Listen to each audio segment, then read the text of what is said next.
the Ruto's cabinet. Now, we've seen quite a number of his close allies talking about the likes of Aden Duale. We have Kipchumba Murkomen. We also have people like Ndindi Nyoro, who have not, we've not seen them taking part into the leadership of both the houses. There are rumors going around that speculations that have been risen that they might be considered in Ruto's forthcoming government cabinet secretary. Do you think that's the way to go? It's not. I don't think so, because you know, one thing is that we didn't have apart from just the fact that Ruto won the elections. The other fact is that we could not have gone for a runoff. There was no money.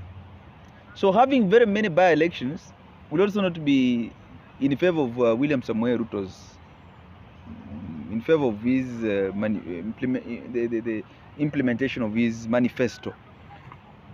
So because that will mean that these ones, they resign from their positions to be hired as CS, to be given the position of CS, which might force by-elections into the positions they have left, the vacant. Yes, yes.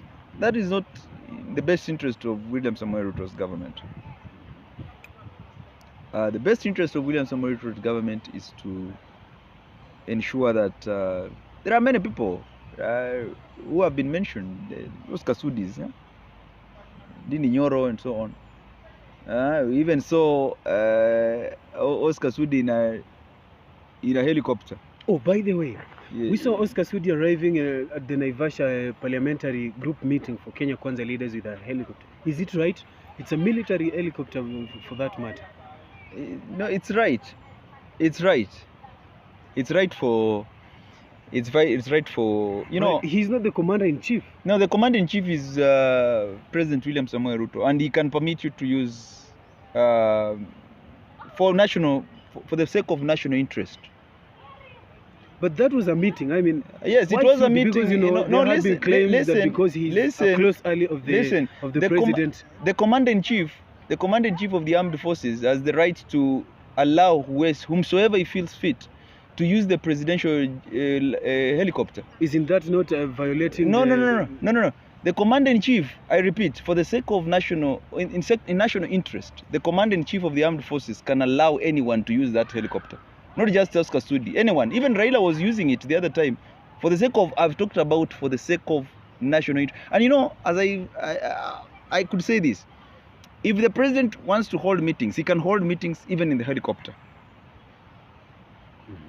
And if he didn't have time to discuss with you here on earth, he can discuss with you in the air as he's moving from one point to another. He can still hold meetings. So that is an example of in public interest. But so does it mean he has to go along with his close allies to, you know? No, the problem is that we only saw Oscar Sudi, a face we know, who is a very hard-working member of Kenya Kwanza. But we have others also. We have others also who might have been flying in those helicopters, but... You know, Oscar Sudi have been in the forefront of talking ill about the former president, Uhuru Kenyatta. And he's been a very close ally of President William Ruto. And, you know, people feel like Ruto is going beyond his limit of office as commander-in-chief. It's because you've seen Oscar Sudi. It's because you have seen Oscar Sudi. But is it right for him to do that? It's right. It's right. Are you saying the president can just summon anyone to the helicopter to have anyone dropped at their required destination? Yes, in public interest. But that was just a meeting, just like in public interest. Listen. In fact, even there is a time accidents. There are times accidents occur, and people have to be flown from one point to another using police helicopters, using military choppers. It takes the... But that's an extreme point, Bwana Chris. Whatever we're saying is heading over to a meeting with not just one member of parliament, but several allied to the Kenya Kwanza. Why Oscar Sudi? How many seats do you have in that military helicopter? I'm not so sure. Probably. Listen, they cannot be vacant. It's people have to sit on those seats, and you can hold a meeting. I repeat, you can hold a meeting in that helicopters. You're moving from one point to another, make discussions and so on that are in the best interest of the country. Are you saying they were having a discussion? They most probably they could not just be up there. You know, President William Ruto doesn't drink. He doesn't drink alcohol. So I think they were not drinking up there. They must have been discussing or sharing notes and issues before they land. And that is for the sake of, because that team, the Kenya Kwanza team, is the one running government. And it's very important that they needed to know who is going to run house business, who is going to run public accounts, who is going to run departmentals in parliament. And because it's their government, they have formed the government. So it is in the best interest for him to move from one point to another. So my question to you is, does it Yes. mean that as a commander-in-chief, he can summon a military by the Kenya Air Force helicopter to go pick anyone and drop them to their destinations, just anyone? That is why they gave him the sword, to make hard decisions. And that is not just a Is hard not decision. that violating the No, law that it's you're not. using the No, there are times when you can be violating the law. For instance, if you are going for your own holidays, personal, and you'll not also be because if it's because you see, if it's a matter of security, is personal. You know, the president's security is national security. It's a matter of national security. So that is why you see him using military helicopters, because it's a matter of national security. He's the commander-in-chief of the armed forces and the head of state and government. So he's a key risk factor. That is why the military tends to use military planes. Presidents tend to use military planes. In the US, you call it Air Force One, and then you have the Marine One that carries the US president, POTUS, President of the United States, from one point to another. But in Kenya, they have been using these military. Then they have been using military helicopters, and even the other jet, the presidential jet. Most of the staff on board are usually members of the Kenya Air Force. So it's actually controlled by the Kenya Air Force. Do you have a presidential jet in Kenya? There is. In fact, Kibaki used it. But all along we've been seeing President Uhuru, for internal tours around the country, he has been using the military choppers. He's going out, then Kenya Airways will... It's because we don't have private helicopters for those short distances. We don't have a private helicopter, presidential helicopter, private. But as I've said, they prefer. It's in common use. The Kenya Air Force helicopters, military other army helicopters are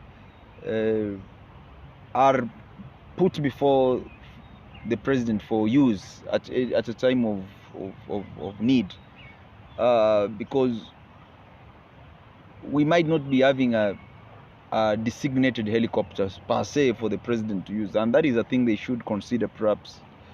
But it's not an issue of priority, because still, unless the military are in serious operational missions and so on, their helicopters are there, so they can be used by the commander-in-chief, and they're in very good condition.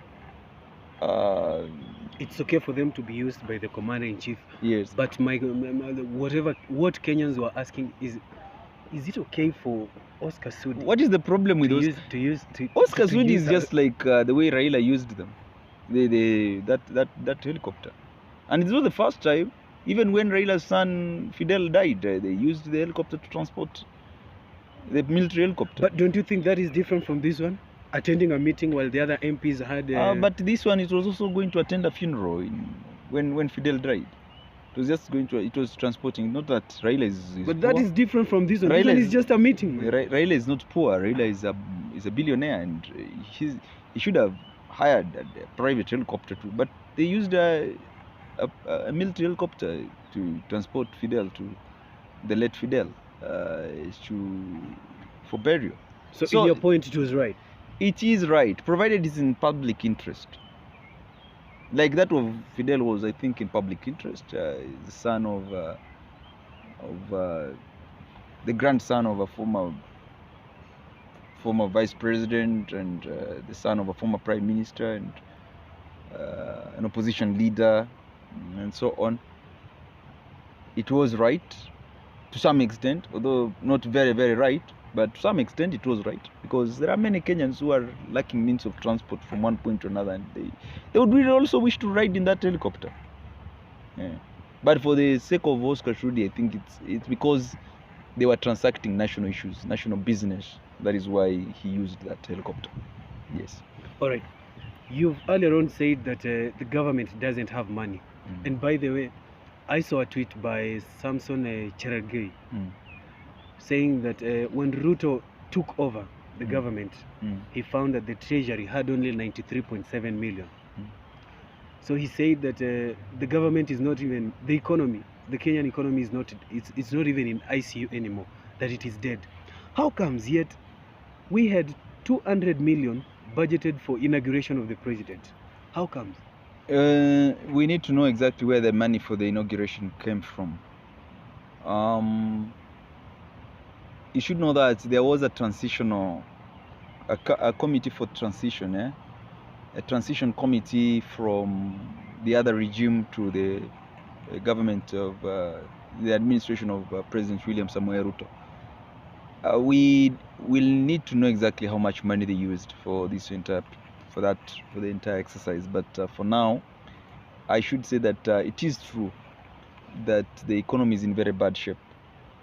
But that one doesn't mean that you cannot have some money to run business.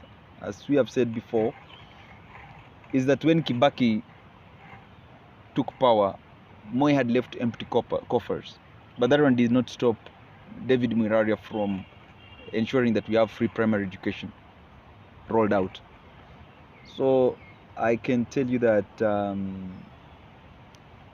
there might have been some money, or they saw how to squeeze in funds on doing the inauguration, because inauguration is a must. It's in the constitution, by the way. It is a must, and it has been said that it should be in an open space. The constitution has stipulated it very clearly. So the only thing you can work on is the budget, on who to invite and so on, so that you squeeze the budget. But that one for the inauguration, that is within the constitution. It's a constitutional requirement that you hold the swearing in of the next. So that one does not mean that we shall also look into how much money was used, but that one does not mean that the coffers are not empty. The country is actually in ICU, so to speak. It is in ICU. There are no funds. Much of it, we are living on debts. Should we not have been living on debts, we shouldn't be complaining. But we have debts. Kenya is one of the countries with the highest debts around the world. Although, of course, we have others with 120% and upwards. In fact, some of them are very developed countries. But it's because of what are they using those debts for? In Kenya, instead, our debts are siphoned out of and sneaked out of the country to offshore accounts in other countries. So what I can say is that there is no money. That is true. There is no money, and we need to look for means to ensure that money is generated. But for now, it is true that there is no money, and we will look into how and where they got the money to run the inauguration, which is actually a constitutional requirement. But that one does not mean that because they ran that, it means there is money. And no, there is no money. This country, it's living by the grace of God and the prayers of Mama Mboga, watu wa Mjengo and so on. The common mwananchi who prays for this country daily. But you know, people have it that such words that Kenya only, the treasury was only found to have 93.7 million. People have it that such words coming from a close ally of the president, then it means that the president is trying to run away from the fact that there are some things that he had promised, you know, Kenyans in his first 100 days in office. And people feel like now the president is trying to run away from it because it's like he promised an impossible. No. Even Kibaki had promised free primary education. He had promised infrastructure. Had promised restructuring of government services and so on. that one did not stop him from implementing them. I'm telling you that, for instance, Mwirari was told on the first Monday after that election, he was told to ensure that people go to school without school fees, and it worked. So that one does not mean that he's trying to run away from government. What he's only trying to tell you is that if you see us run the government, it is not because of any other reason, but the fact that we are extremely hardworking. That is why we are able to start running government. But the truth is that those coffers are in very bad shape. They are in very, very bad shape. If there is anything to go by, in very, very bad shape. It's a country you would not wish to be handed over to you. You know, Kibaki left rich coffers, and that is why you can see the Deputy President Rigathi Gachagua is always very bitter that Kibaki left this country on a certain level, and it's now down deep there. He left money. In fact, Uhuru began roaming around the world because there was money to roam around. He roamed all over the world. There was a lot of money. He was roaming all over the place. It's because Kibaki had left him with the money. But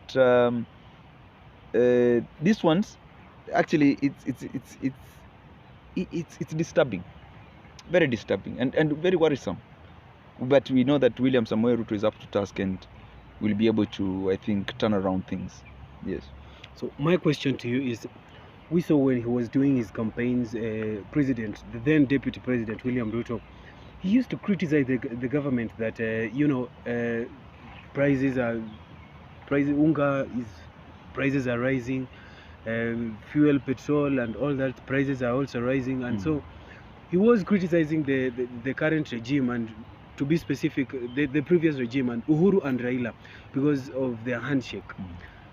But we see him still complaining of the same. So is it that he was just pretending to lure Kenyans to have them on his side? No. You see, the things William Ruto was complaining about were genuine. They were genuine issues because there was runaway inflation. There was misuse of government funds that had totally been subverted from the promises they made, the big four agenda of theirs. So they totally derailed from what they were looking for, and because they went into the handshake. I can say that right now what is happening is that they're trying to create a balancing act to see whether we can have a functional government, a government that is running, you know, compared to, because the other one was chaos. The other one was chaos. You know, we saw someone come out of the trenches and just began calling the shots in government. Calling the shots in government, even told to go and, I don't know, almost commissioning roads and so on. And outside, a stranger who had forgotten his duty, his role as an opposition leader. So in my opinion, I can tell you that for free, that there is a reason why President William Samoei Ruto complained the other time, but this time around, that is why he has told them that he doesn't need them in government. He is going to run government in his own way. He does not need, my concern is, you know, because President William Ruto used to complain. He used to say that, you know, the current by that time the current regime, which was Uhuru Kenyatta, he was not considerate of the common mwananchi, and that the prices were hiking, and Uhuru was hiding behind the fact. You remember there was a time Uhuru was giving speech and he said that, kwani mimi Uhuru ndio niko Ukraine, mimi ninapigana vita, and you know, so it brought about a lot of speculations, and people were saying that Uhuru is hiding behind the fact that you know, there is war in Ukraine and then there is COVID-19. So President Ruto stood to the ground that you know, the current that by that time it was hiding. But now my question is, it is the same thing he is complaining, because petrol rose, we saw a rise in 20 shillings a litre, and the president said, you know, people are saying, his close allies are saying that it is because there was war in Ukraine, it's because of COVID-19 also affected inflation. But it is the same thing you're criticizing Uhuru with. Yeah, no, right now I can say for free that we cannot apportion blame to William Ruto for the recent hike in oil prices. He has just taken power, and you know, these are outstanding issues. And there are many other players in this game. Yeah, there are players in this game, people involved in the oil industry.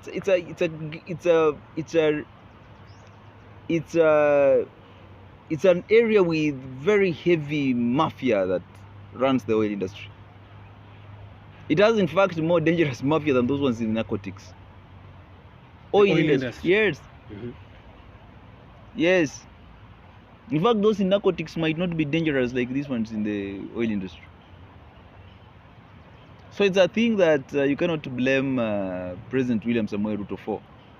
This recent oil, the hike in the oil prices. But what we can say is that Ruto has inherited a failed system. He inherited a failed system, run down departments of government and so on. So what he's trying to do is just to try to put things in place. And in the process of that, you'll always have some of those shockwaves. The tremors will be coming and you'll feel them. You haven't started feeling them. When you start settling down to put things in place, you will feel some seismic shifts left, right, and center. And those are just the normal pangs of childbirth, because the bottom up agenda must be delivered. It must be delivered. So you'll feel those seismic, which is part of the pangs of birth, so that before the bottom up is delivered.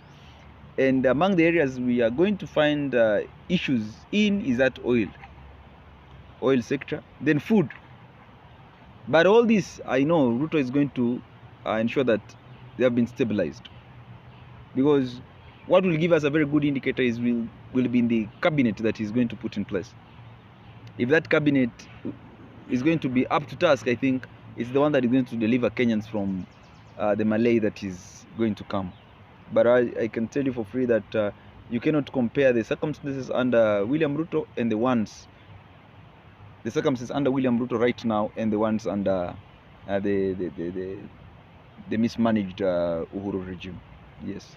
President Ruto said he is not going to offer any job to the opposition. Now, that the opposition should do their work of foreseeing what the government is doing. Yes. And that he believes in democracy. Yes.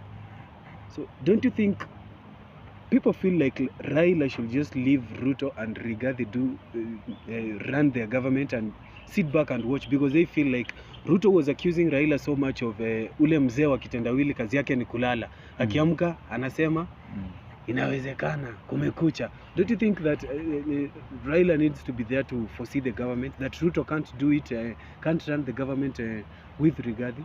No, Raila is going to do that.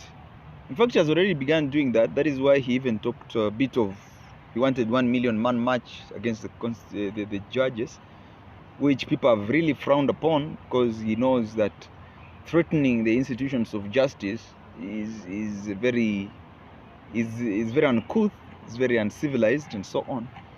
But I can say this for free, that President William Samoei Ruto does not want to give positions to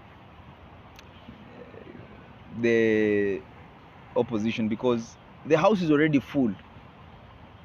The house is already full. That is why we are even thinking that he should have the cabinet secretaries and the cabinet assistant secretaries, so that everyone can be accommodated within the Kenya Kwanza fraternity. Bringing in this Azimio team will be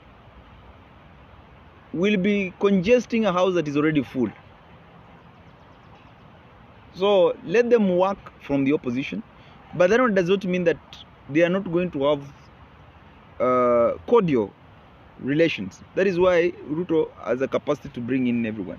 So we shall have cordial relations, because You do not need to make unnecessary inflammatory statements like you want to take 1 million people to march on the streets because of judges. You do not need to lambast institutions, independent institutions like IBC. Make reasonable comments, make reasonable comments, and the Kenyans will, even the president will call you. The president can call anyone to that state house, including Raila, for talks on how well to run this country. Kalonzo can be asked to visit. Martha Karua can be asked to visit. Joho can be asked to visit the state house. So, I mean, they can call in anyone to come and visit. Oparanya can be called to come and visit state house. Francis Atwoli can be called upon to go and talk about workers' issues. There's nothing wrong with that. But when you're going to require that people are put into government, by the way, the opposition is also a section of government. That is why the minority leader who is going to come, who is an opposition person, the minority leader drives a GK. Parliament is an arm of government. Doesn't matter whether you're in the opposition, it's an arm of government. They are government. Yes. It's a third arm of government. It's another arm of government. In fact, it's the second arm of government. After the executive is the legislature, and then the judiciary. So my question is, where do all these people go? Those who lost in the election. Where did they come from? Where they came from is where they should go. But some of them were in government and they lost by so. Don't you think President Ruto needs to be considerate and look at both sides? Because you have people, potential people. Taking an example of Zedekia Bundatich. He lost, who was in Gishu, he was seeking the governor seat and he lost. Don't you think such people are potential to occupy the CS positions? I think what President William Samoei Ruto should also not do is not to recycle those who lost elections. It doesn't mean that if you rest in the trenches, you will not come up again. You will rise again. You're not supposed to be given a certain position so that you are kept in the limelight for the next chance. No, let them do other things. They can do other things. They have been occupying offices. They must have made some money. They can put up businesses and employ these young people.